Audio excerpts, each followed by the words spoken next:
नमस्कार दोस्तों, news point लेकर हाजिर हूं मैं राजीव और हमारे साथ जुड़े हुए हैं अमलेंदु उपाध्याय जी। अमलेंदु जी, आपका स्वागत है। जी धन्यवाद।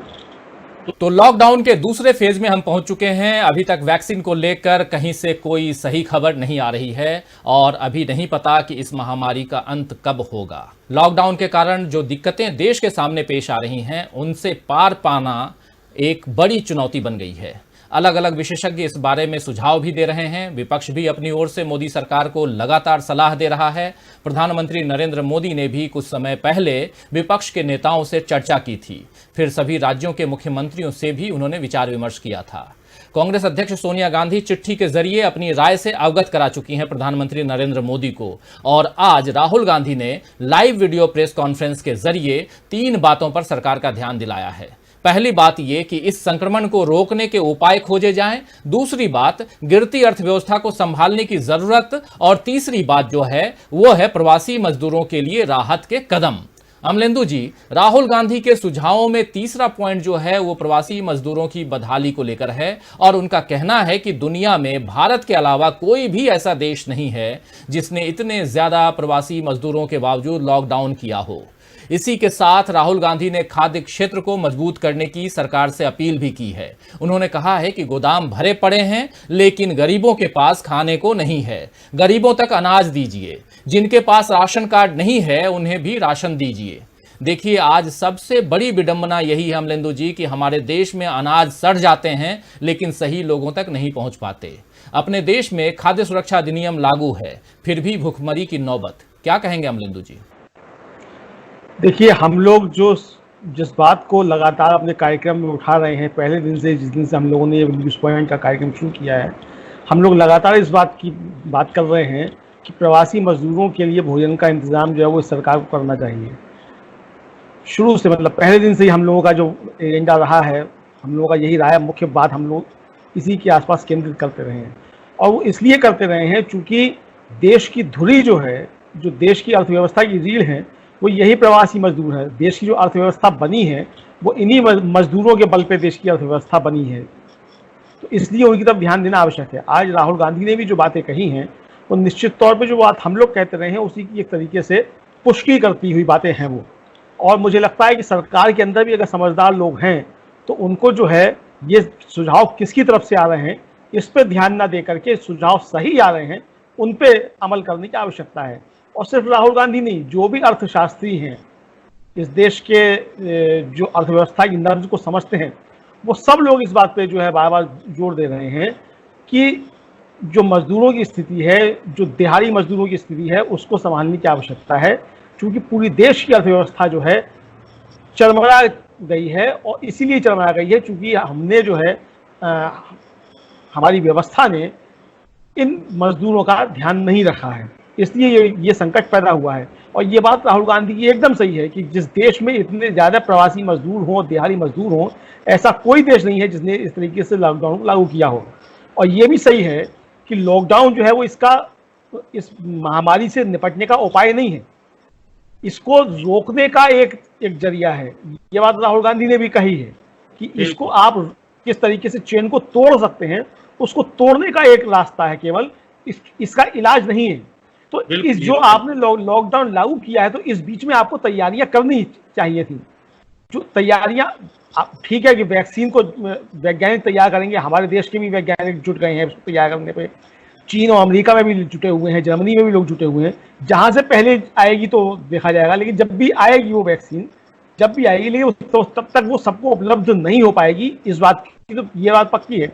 जब आप अभी समझ लीजिए कि पीपी किट जो है वो उपलब्ध नहीं हो पा रहे हैं, टेस्टिंग किट उपलब्ध नहीं हो पा रहे हैं, तो हम ये कैसे समझ लें कि वैक्सीन जो वो उसका आविष्कार हो जाएगा और वो तुरंत सारी दुनिया में को वैक्सीन मिले? तो ये स्थिति नहीं होने जा रही। तो इसका मतलब ये, अगर स्थिति नहीं होने जा रही है तो इस वायरस से लड़ने के लिए लॉकडाउन कह लीजिए या इसके उपाय कह लीजिए, इससे बचाव के उपाय, वो लंबे चलेंगे और ये मजबूरी हो जाएगी इनको लंबा चलाना। अब जब लंबे ये उपाय चलेंगे तो जो आपकी जनता है जिसको बचाने के लिए ये उपाय लागू किए जा रहे हैं, तो वो जनता अगर वायरस की वजह भूख से मरने लगे तो भी जो ये फेल्योर है। बिल्कुल बिल्कुल, आपकी जो बात है इसी को आगे बढ़ाता हूं और एक बहुत ही इंपॉर्टेंट तथ्य भी आज सामने आया है कि आज एक अखबार के जरिए नोबेल पुरस्कार विजेता अर्थशास्त्री अमर्त्य सेन, हम सब जानते हैं अमर्त्य सेन को, अभिजीत बनर्जी को हम सब जानते हैं, वो भी नोबेल पुरस्कार विजेता हैं, और उनके साथ आरबीआई के पूर्व गवर्नर रघुराम राजन ने भी सरकार को इसी तरह के सुझाव दिए हैं अमलेंदु जी। और खासकर दो बातों पर खास ध्यान देने के लिए इन तीनों ने कहा है। पहला कि लॉकडाउन बढ़ने की इस स्थिति में सरकार गरीबों तक अधिक से अधिक धन राशि यानी कि रुपए पहुंचाए, और दूसरा गोदामों में जमा अनाज को सही हितग्राहियों तक पहुंचाए, लेकिन केवल चुनिंदा लोगों तक नहीं बल्कि उन तमाम लोगों तक खाद्य सुरक्षा पहुंचे जो मौजूदा हालात के कारण गरीबी रेखा के नीचे जाने के खतरे में पहुंच गए हैं। उनका कहना है, ये जो तीनों हैं इनका कहना है कि आजीविका के छिन जाने से, जो उनकी नौकरी रोजी रोटी जो छिन गई है उसके छिन जाने से और आपूर्ति श्रृंखला में बाधा होने से बड़ी संख्या में लोगों के गरीब होने और भूखमरी की हालत में पहुंचने की आशंका बढ़ गई है। जो लोग भूख से मर रहे हैं उनके पास खोने के लिए कुछ भी नहीं रहता। इस वक्त उन लोगों को, ये सारी बातें जो हैं ये तीनों बोल रहे हैं कि इस वक्त उन लोगों को ये भरोसा दिलाना होगा कि समाज उनकी फिक्र करता है और उनके हितों की रक्षा करता है, उनके हितों की रक्षा होगी। इन तीनों अर्थशास्त्रियों का यह भी सुझाव है अमलेंदु जी कि जिनके पास राशन कार्ड नहीं है सरकार उन्हें अभी टेम्पररी राशन कार्ड जारी करे ताकि कोई भी सब्सिडी वाले अनाज की सुविधा लेने से वंचित न रह पाए ये लोग। तो अमलेंदु जी, चाहे राहुल गांधी हो या अमर्त्य सेन हो या अभिजीत बनर्जी हो या रघुराम राजन हो, इन सब ने भारत में बढ़ती गरीबी और भूखमरी की और जो है सरकार को आगाह किया है। और लेकिन हमारे पास जितने कमेंट्स आ रहे हैं, हम लोग लगातार देख रहे हैं जो कमेंट्स आ रहे हैं, उनमें अधिकतर अपनी गरीबी, भोजन की कमी और पैसे का अभाव जो जहां फंसे हुए हैं उसकी बात कर रहे हैं। सरकार का ध्यान इस ओर क्यों नहीं जा रहा है अमलेंदु जी? देखिए, जैसे हम लोगों ने कल भी ये बात कही थी ये कि सरकार का ध्यान इसलिए नहीं जा रहा क्योंकि सरकार में जो लोग बैठे हुए हैं वो असल में मनुष्य को मनुष्य समझ ही नहीं रहे हैं। वो मजदूरों को भारतीय नागरिक समझ ही नहीं रहे हैं, और अगर समझते होते तो इस तरीके की चीजें नहीं होती। सबसे पहले ध्यान जो था वो सरकार का इन्हीं लोगों की तरफ जाना चाहिए था। भाई, जब आपने लॉकडाउन लागू किया और एक बड़ी आबादी जो है वो विस्थापन का शिकार हुई, और जो विस्थापित नहीं हो पाए वो विस्थापन के लिए तैयार खड़े हुए हैं। मतलब जरा सा प्रधानमंत्री का एक संबोधन हुआ कि हम लॉकडाउन को बढ़ा रहे हैं, और आपने देखा कि बांदा और सूरत में किस तरीके की स्थिति बन गई। ये स्थितियां और अभी बन सकती, ये बड़ी गंभीर है। मुझे लगता है कि सरकार को उस पर काफी ध्यान देने की आवश्यकता है।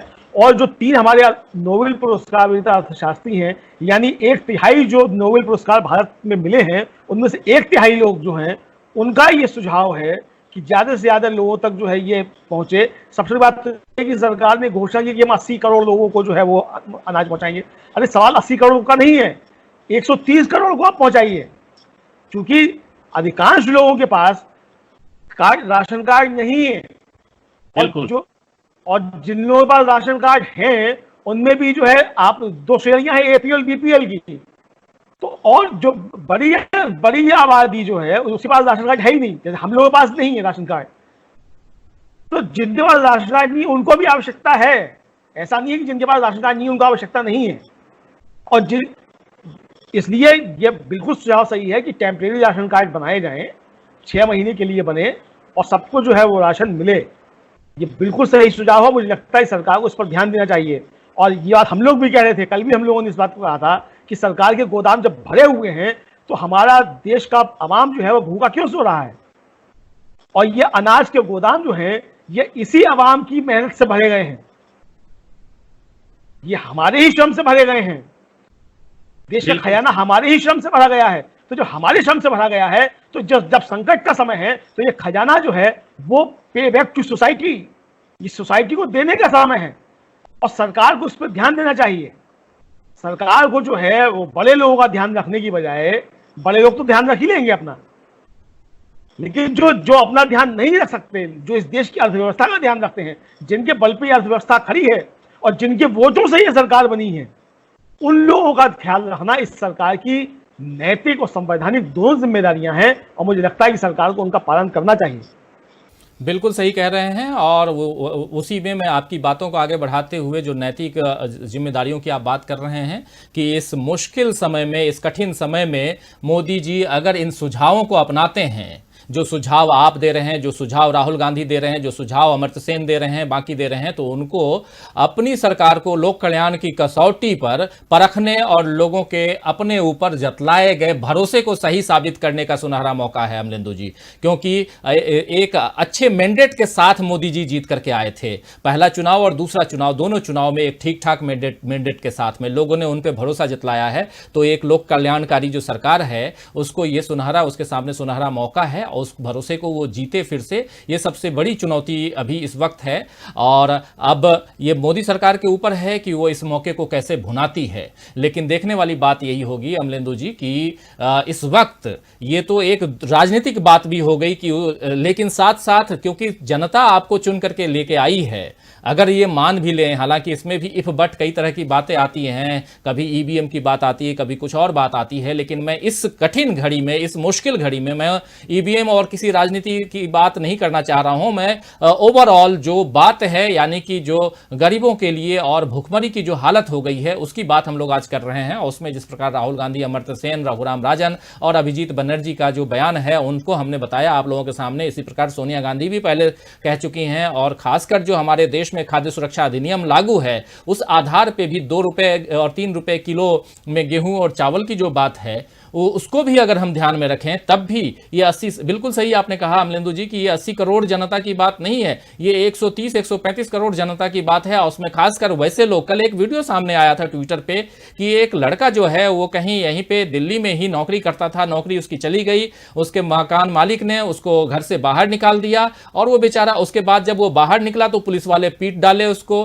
तो मतलब कि वज्रपात जो होता है कि घर से, एक तो नौकरी चली गई, घर से आप निकाल दिए गए और बाहर आप आए तो पुलिस वाले भी मार रहे हैं, जेब में पैसा नहीं है, बेचारा भूखे है, बोल रहा है अब क्या करूं, मैं आत्महत्या करने जा रहा हूं। इससे दुखद और क्या हो सकता है। और ऐसी घटनाएं काफी हो रही हैं, ऐसी घटनाएं सामने काफी आ रही हैं और ये अपने आप में एक अलार्मिंग है जिसको समझने की जरूरत है। और ये बात अगर सरकार नहीं समझेगी, नहीं जागेगी, तो अभी भी जो बिल्कुल सही जो पॉइंट आप राहुल गांधी वाले संदर्भ में आप बता रहे थे कि आपके पास समय था, अभी भी समय है, लॉकडाउन का जो समय है, इस समय आप आराम से, बहुत सारा काम बंद है तो आराम से कुछ सोचिए, कुछ समझिए और कुछ एक, अगर वैक्सीन नहीं आ रहा है तो आगे किस वैक्सीन, मतलब अगर इलाज अभी नहीं आपके पास में, उपाय जो आप कर रहे हैं उस उपाय के तहत भी कुछ आगे किसी भी प्रकार से जो जनता है वो भूखमरी का शिकार ना हो जाए, वो बेघर का ना हो जाए। कल ही हम लोगों ने देखा कि दिल्ली के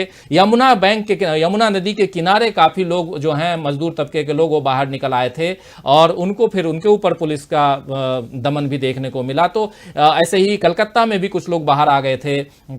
सूरत और बांद्रा की बात तो हम लोग देख ही चुके हैं। तो और कई खबरें जो हैं वो मीडिया के द्वारा बाहर आती नहीं हैं या हम लोगों तक भी नहीं पहुंचती हैं। तो उस आधार पे भी मैं बोल रहा हूं कि जितने लोग अपने साथ जुड़े हुए हैं, जितने लोग अपने इस चैनल को देख रहे हैं और मैक्सिमम लोग अगर अपनी परेशानियों का जिक्र कर रहे हैं, यहाँ पे बयान कर रहे हैं, तो ये अपने आप में दुखद है कि इस देश में ये हालात पैदा हो गए हैं कि लोगों के पास पैसे नहीं हैं, खाने के लिए नहीं है, रहने के लिए नहीं है, रोजी रोटी का जो आजीविका का जो एक साधन होता है वो नहीं है। तो ये दुखद है। अमलेंदु जी, आपने चर्चा में भाग लिया, आपको बहुत बहुत धन्यवाद। और ये इस सप्ताह का ये आखिरी एपिसोड है। आज आखिरी नहीं, कल भी है, आज तो बृहस्पतिवार है, कल भी हम लोग आएंगे, माफ करेंगे। और लेकिन ऐसे ही एक न एक जो मुद्दे हैं उन मुद्दों के साथ हम आते हैं आपके पास, जो मुद्दे जो हैं एक जनहित के मुद्दे हों और कहीं ना कहीं आपसे, हमसे और इस आवाम से जुड़े हों। और आप लोगों के पास अगर कोई मुद्दा हो, कोई विचार हो तो ज़रूर शेयर करें और कमेंट बॉक्स में लिखें। और इस प्रोग्राम को अगर आप पसंद करते हैं तो इसे ज़्यादा से ज़्यादा लोगों तक पहुँचाने की कोशिश भी कीजिए। यही आपसे हमारी गुजारिश है और आप लोग देखते रहिए DB लाइव। नमस्कार।